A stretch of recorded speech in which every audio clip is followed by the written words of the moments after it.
Conflicto armado en Colombia.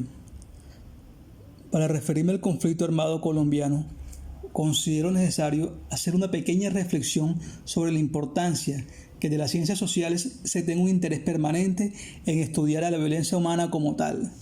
Sin duda alguna, la actividad jurídica ha hecho desde su esquina grandes aportes que han mejorado las relaciones humanas. Sin embargo, en lo referente a la violencia, considero que el derecho no resulta suficiente. Es necesario un trabajo interdisciplinar que reconozca como protagonistas a las ciencias sociales, ya que éstas han dado competencias profesionales para esculcar las razones del comportamiento humano. Bueno, pero ¿qué es eso del DIH? Es una rama del derecho internacional público que está dirigida a procurar reducir los efectos de los conflictos armados, conflictos que la historia no ha dejado de enseñarnos que han permanecido con nosotros desde nuestros inicios como especie. El DIH limita los métodos y medios para hacer la guerra. Estas restricciones regulan el tipo de armas a utilizar, la manera en que se les emplea y la conducta general de todos los que participan en el conflicto armado. El principio de distinción establece que las partes deben hacer distinción en todo momento entre combatientes y objetivos militares. En el DIH jurídicamente existen dos tipos de conflictos. Conflicto armado internacional es aquel en que se enfrentan dos o más estados. Conflicto armado no internacional, en este se enfrentan fuerzas armadas gubernamentales y grupos armados no gubernamentales o únicamente entre estos grupos entre sí. Jurídicamente no hay otro tipo de conflicto armado. Sin embargo, un conflicto puede evolucionar de un tipo a otro dependiendo de los acontecimientos o hechos que se presenten.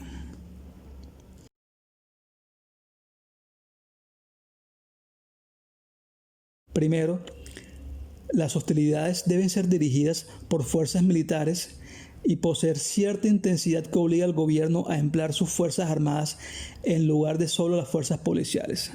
Segundo, respecto a los insurgentes, las hostilidades deben ser realizadas colectivamente y no solo por simples grupos. Tercero, los grupos armados no gubernamentales deben poseer una organización. El conflicto colombiano cumple con los criterios recién explicados, por tanto es de tipo no internacional. Para este tipo de conflictos, el DIH dispone especialmente del artículo 3 común de los convenios de Ginebra y el protocolo adicional 2. Estas disposiciones son muy importantes, ya que la mayoría de los conflictos son no internacionales. La Corte Constitucional, en su sentencia C-225 de 1995, dispuso que el protocolo segundo no vulnera la soberanía nacional ni equivale a un reconocimiento de beligerancia a los grupos insurgentes. En la medida que las partes enfrentadas en un conflicto armado ven limitados los medios legítimos de combate en función de la protección de la persona humana. Actores irregulares del conflicto armado colombiano. Tenemos a las guerrillas contemporáneas, tenemos más conocidas, la FARC, el ELN, el EPL y el M-19. El paramilitarismo fue un actor con fuerte presencia en los años 80. En esa época, con el ingreso del narcotráfico, se volvió más complejo el conflicto con las guerrillas. En los años 90 se crearon las Autodefensas Unidas de Colombia, que unió a distintos grupos paramilitares. Estas fueron disueltas entre los años 2003 y 2006. El desplazamiento forzado es una de las consecuencias más sufridas por la sociedad civil.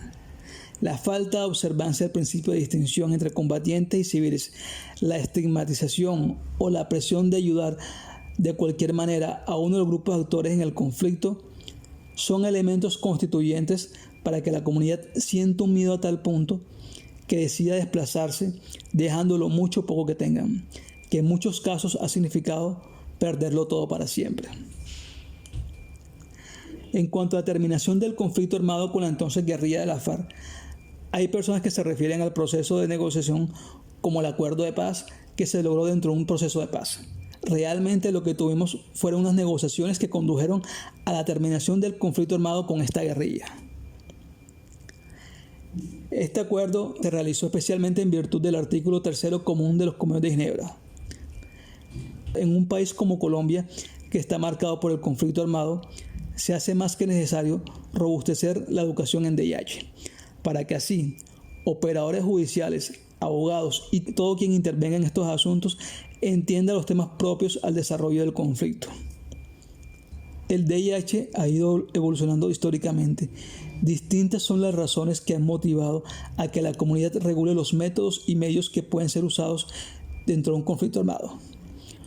Considero que no se han terminado de escribir las normas que regulan estos conflictos. Mientras el ser humano continúe en su afán de imponerse al otro mediante la violencia, no se dejará de buscar nuevos métodos y medios a los ya conocidos, por lo que con seguridad el DIH estará atento a revisarlos.